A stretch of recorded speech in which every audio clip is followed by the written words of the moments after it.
Hey, greetings everyone. Glenn Kellaway from the basement. It is Sunday, about 11 a.m. I am dead tired. Just got back at about quarter after 2 in the morning from my trip to Tulsa to the Bob Dylan Center, and I just wanted to spend a few minutes just talking about the trip, show you some of the merch I bought, including this hat. Play it effing loud if anybody knows the history of that famous show in England in '66. Judas. It's all tied into that. I don't believe you. You're a liar. Play it effing loud. Um, so, left for Tulsa early Thursday morning. I had to leave my house at 2 a.m. to get to the airport for 4 a.m. for a 7 a.m. flight. They always want you there when you're traveling across a border 3 hours early. So um, flew into Chicago. From Chicago, met up with Steve from All the World's a Stage, and we had the same flight from Chicago to Tulsa. So that was great meeting Steve in person. Man, he's a great guy. Honestly, really. Um, just like we'd known each other forever. It was so cool. And anyway, we got there. My daughter was working a WWE show in Tulsa. That's actually what kick-started this whole thing for me. And I know Steve was already planning to go at some point, and it just all kind of worked that we could all go at the same time, which is great. So we both met up with my daughter at the airport. We were staying in separate hotels, so my daughter and I took off for our hotels. Steve took off for his. My daughter Andrea is not a big Bob Dylan fan, but a huge music fan. And it's not she doesn't like Bob Dylan. She just has never really delved into him. So we went to the Bob Dylan Museum at 2:30 that afternoon in the center, and spent about an hour and a half in there, and I was just blown away. It's amazing. I've uploaded 2 videos that kind of give you a little bit of an idea what's going on there. Um, if you want to go to my Instagram page, you'll see more pictures and stuff like that. Glenn Kellaway from the basement on Instagram. Um, you walk into the center, and first of all, the staff there is amazing. They greet you, and they show such pride in the building and the center itself and everything that's in there. You can just their faces are pretty much beaming. What a great place to work. Um, so they were all great. We bought some merch. The first thing you do when you walk up the stairs, the merch. You pass the big merch room, hats and T-shirts and everything. So I bought this hat. I bought this hat. I bought this T-shirt. Bob Dylan like a Rolling Stone. Then down there it says Bob Dylan Center. I bought this shirt. It's a jean shirt, which was actually on sale, and it's silk screened on the back with the Rolling Thunder thing and Bob Dylan Center, and then it says BDC on the thing. So I'm all merched out. Yeah, they gave me a free pen, which was very cool. So you finish with the merch. There's a headset and like a little device that you take with you, and you walk in the doors, and you walk into this big room, and all along the whole, it's a big, like a warehouse room, and all along the exterior walls are all, it basically starts at first part of Bob's life and career, and works its way around until you get to the 4 walls and back to the door again, and then you get to the Nobel Peace Prize. It kind of ends kind of around there. Um, and then in the middle, there's all kinds of displays throughout the floor as well. So what you do is you get this device with headphones, and every display or that you walk up to, you hold it up to a little doohickey on the wall, and you put it up, and it activates a story or a song or something that relates to what you're looking at.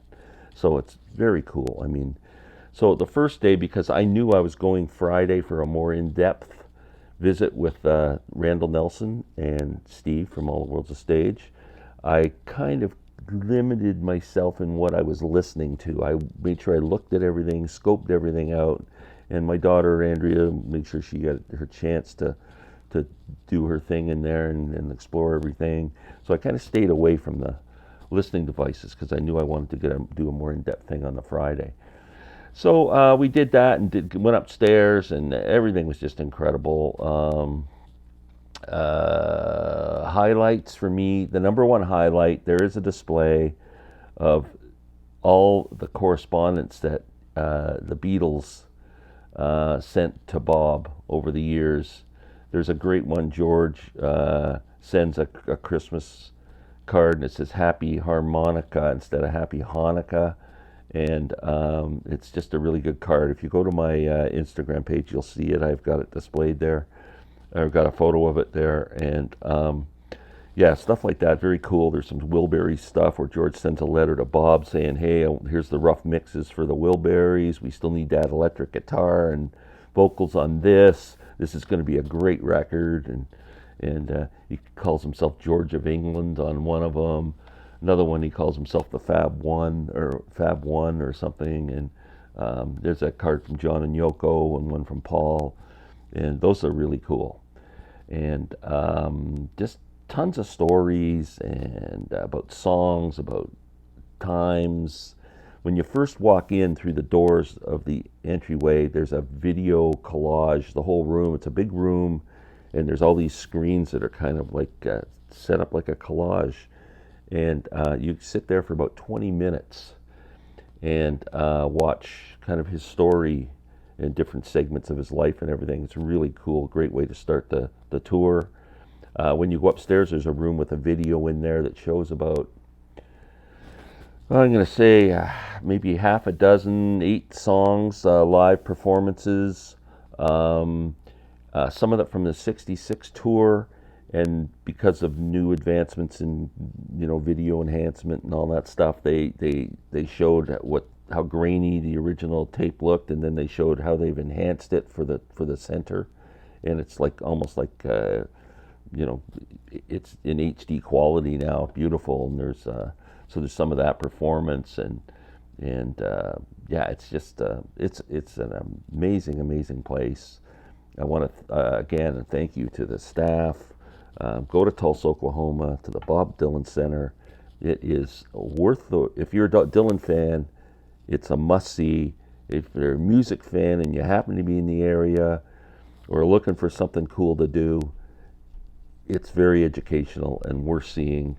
What else can I say? So one other thing. Okay, so after we left the center on Friday, I should say that on Thursday, the Woody Guthrie Center. So it's a big building, takes up like I'd say a city block. And one end of it is the Woody Guthrie Center, and one end is the Bob Dylan Center. So Andrea and I went and got tickets for the Woody Guthrie Center, which is really good. It shows some great historic stuff in there. It's even got Pete Seeger's banjo in there, that cool long neck banjo, open and back that he played. And a lot of Woody artifacts. Great movie when you walk in, a great introduction to Woody's life. It's like 15 minutes long. Lots of stories from musicians are talking there, like, oh man, Ry Cooder and Jimmy LaFave and Roseanne Catt. They all tell their stories, and Graham Nash, and it tells Woody's story. It's very cool. And then you go in, it's basically set up the same way as the Dylan Center. You walk around and see that. There's one cool thing. There's a virtual reality, those things you put on. You sit on this front porch and 2 steps, and you and your buddy can sit there, and you put on the virtual reality thing, and there's this movie that comes on telling you the story of the Dust Bowl. And it is like you're in the Dust Bowl. I mean, you're sitting on a front porch. I've never done this virtual reality thing before. It freaking freaked me out, man. So you're sitting there, and it's all just dust, and there's a rabbit sitting just ahead of you, and all of a sudden he starts hopping towards you. I just about jumped out of my skin. And then he goes under the steps of the porch. There's all these birds that are struggling in these gale force winds and dying in front of you. And then they show this big black cloud coming up and coming at you. It's just, you're just going, whoa, what the heck? It's crazy, man. It was so cool. And then we walked around, just look at all the Woody artifacts and stuff like that. And they have these photography exhibits that go on that really aren't related to Woody Guthrie.